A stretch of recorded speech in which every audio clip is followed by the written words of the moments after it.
Yeah, you did the marathon run after the TPUSA event down there in Florida, and now you're back in the nation's capital. Tell me about how many people are there? Give me the numbers, the actual numbers of people that are still in jail, ones that haven't gone to court yet, believe it or not, the ones that were arrested. What are the actual numbers from J6? So, we're almost at about 1,200 people that have been, arrested, charged, indicted.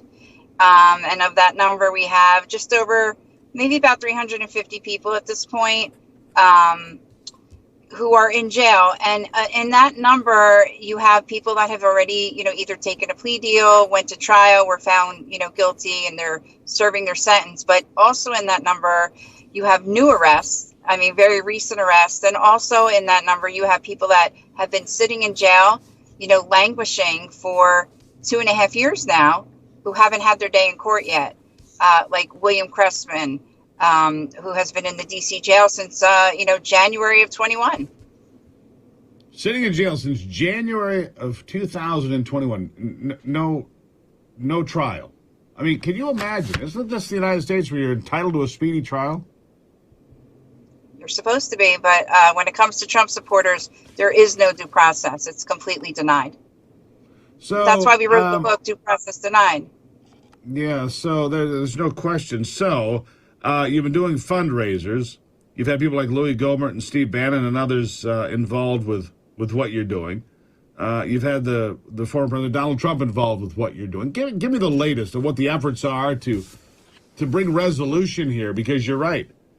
From any perspective, any honest person can see a railroad job when they see a railroad job, all right? So, and that's what this is. When Ray Epps can be on camera screaming for people to go in and he doesn't get arrested, nobody in the government will admit that he obviously was a government asset. There's no, it's not even a close call. Come on.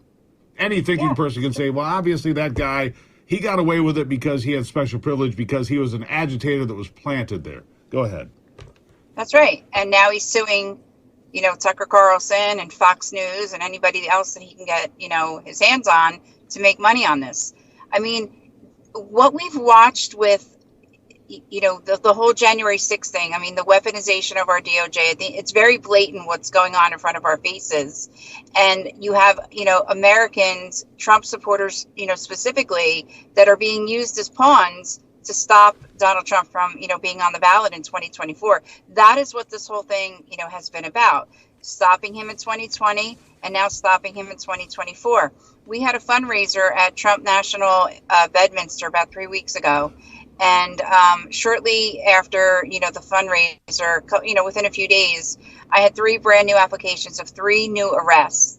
And when you think about that, you have to think about the message that the DOJ is trying to send now compared to 2.5 years ago. Now I feel like the message is, you've watched what's happened for 2.5 years. You see what we're doing to Donald Trump. Don't even think about coming out and protesting, 2024's election. It's very, very disturbing and concerning what is happening in this country, specifically to Donald Trump and his supporters. And why, there's no end in sight, Steve, quite honestly. And so new arrests. That's what I find remarkable, Cynthia.